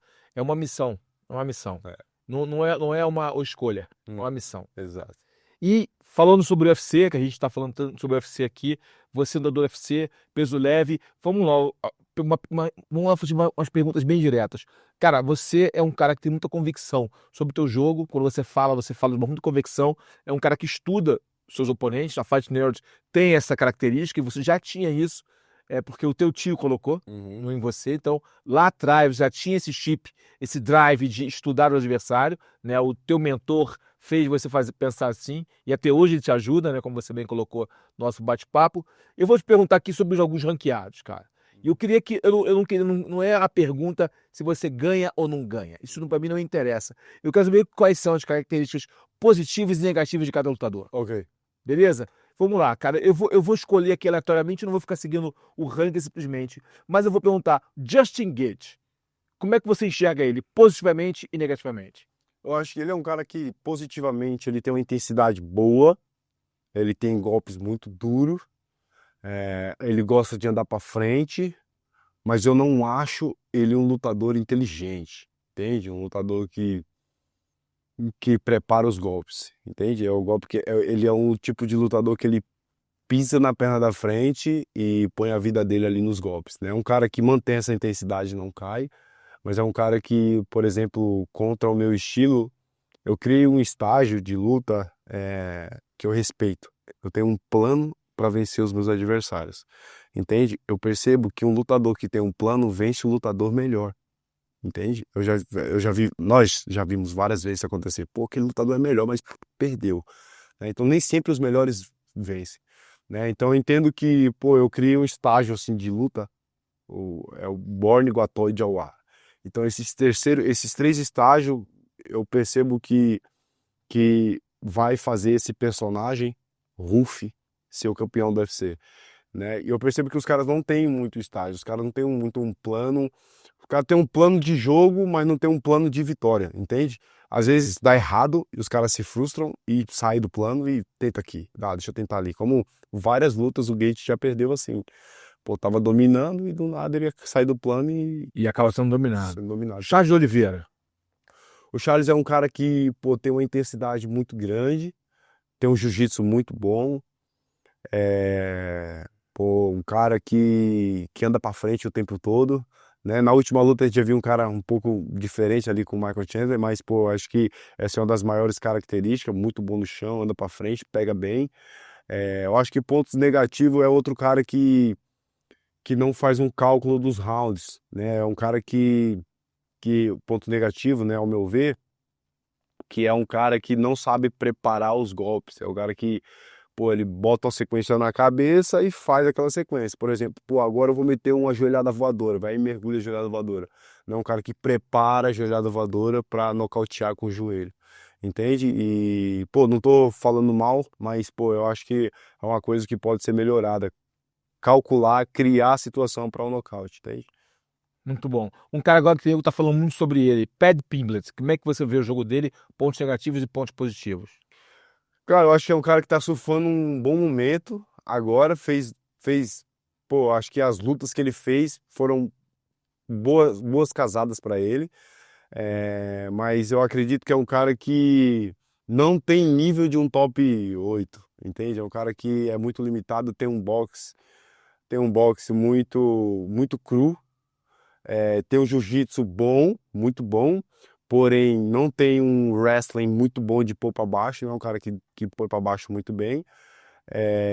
Eu acho que de qualidade do Pimblet, mano, que ele tem muito, eu acho que é o momento. Eu acho que quando você tá vindo num bom momento, cara, a tua cabeça, ela fica tipo assim, ela desconhece a derrota, então ela quer ir lá e acredita que vai dar certo e que vai acontecer. Perfeito. Entende? Então, tipo, essa intensidade aí, cara, esse momento, às vezes, vence qualquer técnica e vence lutadores muito fortes, entende?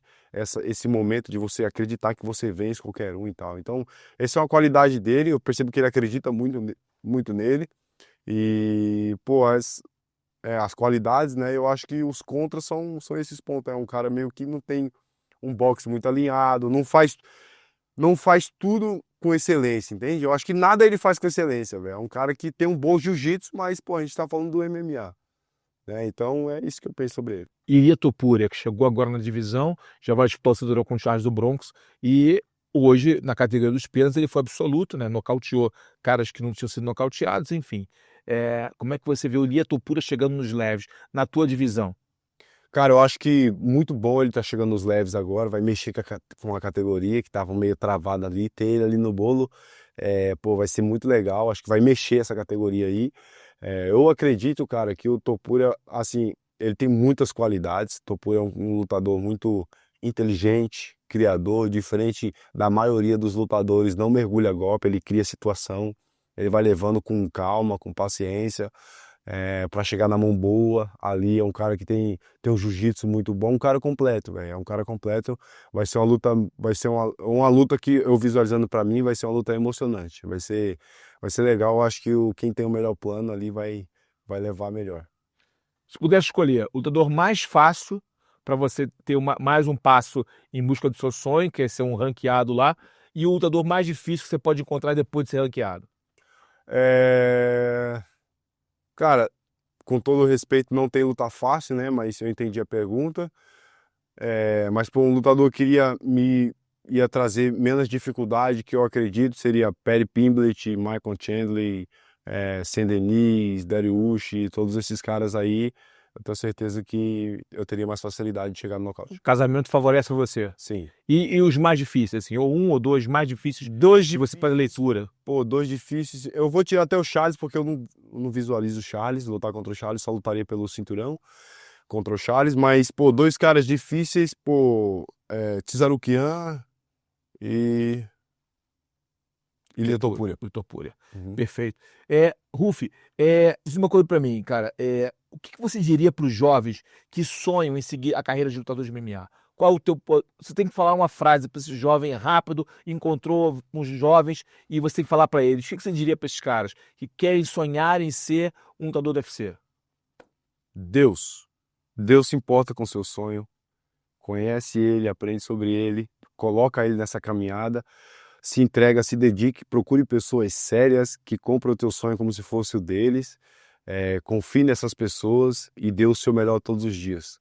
E eu tenho certeza que se você botar sua energia nisso, pedir na direção de Deus, você vai chegar. Tá aqui um cara que não tinha estrutura nenhuma, pô, vendo um lugar que não existia nem no mapa há um tempão atrás aí, e, pô, tô no maior evento do mundo, pô, tô aqui com o Carlão Barreto, cara que eu sou fã pra caramba, e, pô, muita coisa boa acontecendo, então, pô, acredita no seu sonho e vai em frente que vai dar certo. Aqui a gente tem um quadro chamado Manopla, né? Queria manopla. Eu vou levantar a manopla, você tem que bater na hora, rápido, para eu tomar manoplada, né? O bate eu tomo. Então vou falar, fazer uma pergunta, você rapidamente responde aqui. Fechado? Fechado. Tá preparado? Tá aquecido? Pronto, let's go. Aquece aí. Bora. Bota a bandagem. Bora. Vamos lá. Qual foi o momento mais marcante de sua carreira? O nascimento do meu filho. Um lutador que você admira? Conor McGregor. Uma luta inesquecível? Bob Green. Uma frase que te motiva? Olhe para o futuro porque lá nós estaremos. Seu golpe favorito? Chute rodado na cabeça. O seu maior medo no octógono? Eu não tenho medo no octógono. Um hobby fora do MMA? Animais, cavalo, galinha, tudo. O melhor conselho que você já recebeu? Coloque Deus na frente de todas as coisas. Um ídolo que não seja do esporte, que se você tiver esse ídolo, né? Meu tio, meu irmão. Qual a sua comida favorita depois da luta? Aquele prêmio de consolação depois de perder peso, né? Cuscuz. Cuscuz que é? Aquele doce ou salgado? Não, salgado. Cuscuz à vontade. Um sonho que ainda não realizou? Ser o campeão do UFC. Fé ou força? 100% fé. Por quê? Porque a fé vem do ouvir a palavra de Deus, e quando eu conheci a palavra de Deus foi transformadora para mim. E o que te dá forças para continuar nos dias difíceis? Deus me dá força para continuar. Eu tenho Deus como um alvo ali. Eu descobri algo em Deus que eu nunca vi e não sabia que existia. Qual o recado que o Maurício Ruff dá para os seus adversários? Cara, tá aqui um cara que tem um propósito. Eu acho que você vencer um cara que tem um propósito e não só sonhos é muito difícil. Então, eu tenho um propósito e o meu propósito é ser o campeão do UFC. E eu serei campeão do UFC. Sendo campeão do UFC, já fazendo essa mentalização, o que você deve fazer para não perder esse cinturão? Continuar focado, continuar entendendo quem que é o foco e continuar trabalhando muito. O que é pertencer a Fight Nerds? Pertencer a Fight Nerd é um privilégio. Eu estou no meio de grandes campeões. E os caras que não têm um cinturão na cintura não significa que não sejam campeões. E o que tem um cinturão ali não representa um campeão para mim. Eu acho que o campeão vai muito além disso e a Fight Nerd é um grande exemplo disso para mim. Poxa, sensacional, irmão. Pô, show de bola. Foi muito bom estar com você aqui, cara. Só vou fazer mais uma pergunta para fechar aqui nosso bate-papo. Foram nota 10, uma lição de vida e de fé que eu tenho certeza que alimentou muita gente. Você que não que assistiu aqui, pegou pela metade, dá lá, vai ao início aqui, assiste um testemunho vivo aqui de um vencedor. Um não vencedor no tatame, no octógono, mas na vida. Então fica ligado, assiste de novo, quando você tiver dúvidas sobre quem você é nesse mundo. Cara, vou te fazer o seguinte, cara, o Ruff daqui a 5 anos. O que você pretende fazer? Você já tem eu percebi que você é um cara ter visão, a visão do futuro, né? Não aquela visão qualquer, uma visão extraordinária, sempre projetar no futuro algo bom, né? Obviamente sempre mediante a palavra de Deus, da promessa de Deus para tua vida, mas como é que você se enxerga daqui a 5 anos? Cara, eu me enxergo muito mais maduro nesse lado espiritual com Deus. Eu tenho vários sonhos. Eu enxergo com o meu livro sendo vendido no Brasil e fora do Brasil, no mundo inteiro. A minha marca também sendo reconhecida no mundo inteiro. Eu tenho um sonho de ter mais 2 filhos. Já tenho 2, quero mais 2. Ser o campeão de 2 categorias do UFC. E eu acredito que eu vou me aposentar o quanto antes. Vai ser muito rápido essa minha passagem no UFC. Eu tenho outros objetivos.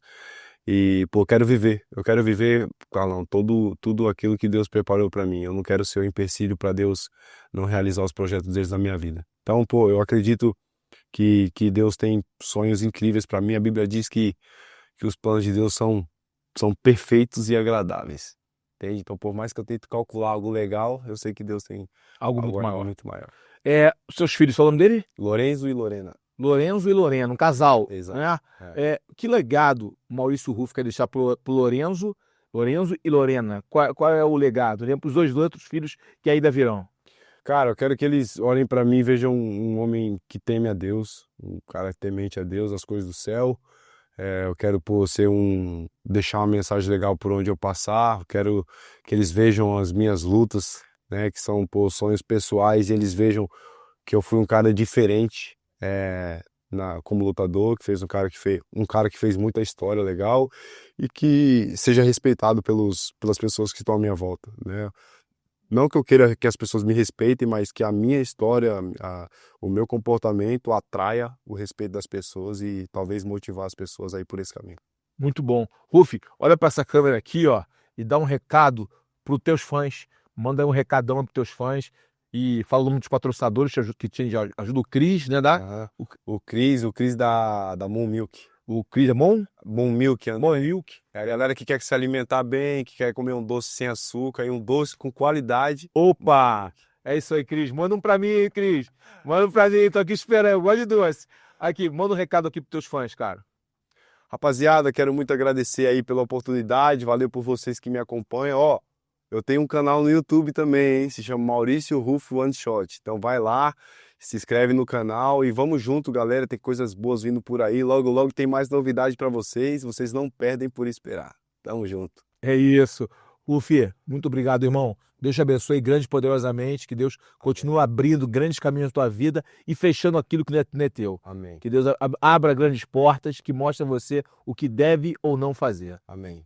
E é isso, irmãos. É o seguinte, o papo foi muito bom, o papo foi muito mais do que luta, e aqui é isso, cara. De lutador para lutador, o papo aqui é diferente, e agradeço a sua participação, agradeço você estar com a gente até agora, assistindo, curtindo, aprendendo, conhecendo um pouco mais desse craque, desse artista marcial que é o Maurício Ruff. Então não dá mole não, curte, compartilha, comenta, se inscreve no canal, vamos também ter nosso canal de corte, FMTV Corte, vai lá, se inscreve, vê os cortes aqui dessa entrevista com o Maurício Ruff estarão lá, então é isso, conto com a sua participação, porque aqui é a Fight Mode TV e aqui é o seu novo modo de assistir lutas.